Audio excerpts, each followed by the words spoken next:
ဝယ်ခဲ့ပါတယ်ဒီနဲ့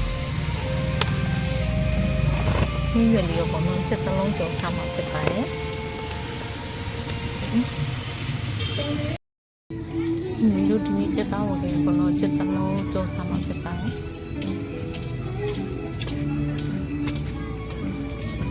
စားလေးနဲ့ပြီးရင်ရေစိမ့်ထားမှာပေါ့နော်10မိနစ်လောက်လေ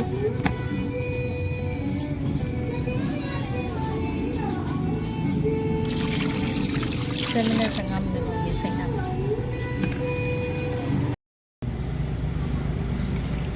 ချက်တစ်လုံးကျော်မှာဆိုတော့လေချက်သားကိုဒီအသားလေးကတက်တက်ဘောနော်ဒီချက်ချလေး15မိနစ်လောက်ရေးစေးကြရင်ကျောင်းဒီချက်ချလေးအသားတက်ဒီလိုအကျော်တို့ဘာလေးတွေကျတော့ဒီချက်ချလေးခွဲထားမှာပေါ့နော်မင်းကကျတော့မင်းလည်းအလုပ်တစ်ဖက်နဲ့ဆိုတော့အရှင်မလေးတွေမနဲ့ဆိုဘာရင်ချက်ရမလဲဆိုပြီးစဉ်းစားနေမှာကြောင့်မင်းကနည်းနည်းစဉ်းစားလို့ရအောင်ပေါ့နော်အဲ့လိုမျိုးလေးလုပ်ပေးတာပါ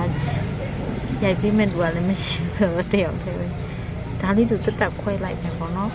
အယူကအယူတက်အသားတက်အဲ့ဒါပြကြရင်မျိုးစုံနဲ့ထောင်းမယ်ပေါ့ရှင်တေချာလေးထောင်း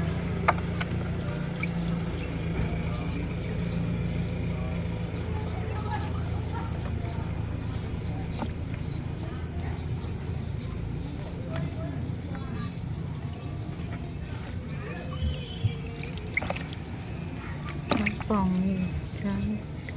ဟဲ့ဒီကနော်တားတော့နေပါတားနေပါရှင်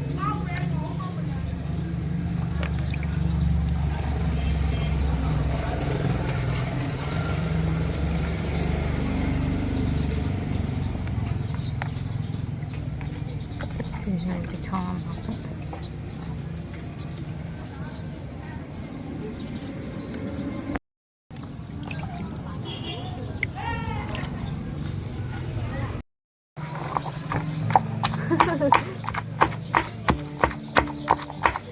ချက်သားဟွာလို့အဲ့ဒါဟိုလုံးမှာချက်တစ်လုံးကျော်မှာလေအိုး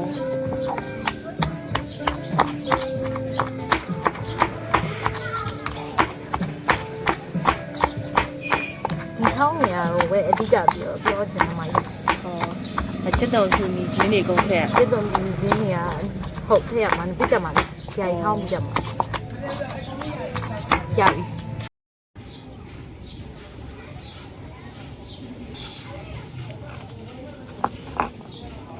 ချင်းလေးချက်တော်တွေနဲ့ထည့်ပြီးတော့ပြန်ထောင်းနေတယ်။ဒါရလည်းစင်ခ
ျက်တစ်လုံးကျော်လေးရပါရှင်အားလုံးပဲစင်ပြီးချက်ပါစီဒီချာလေးမရိုက်တတ်နိုင်ဘူးတောင်းမှမှာရှင်အလုပ်ကလေးရှုံနေကြံကားတဲ့ဟိုကအသားလောက်တာမကောင်းတဲ့ပုံစံဟောလေးစတိုင်းကြည့်တယ်ဒီလိုမျိုးကြည့်တယ်အဲ့ဒါလေးရအောင်နော်ဒီစားရဲ့ဒီတိုင်းကြတယ်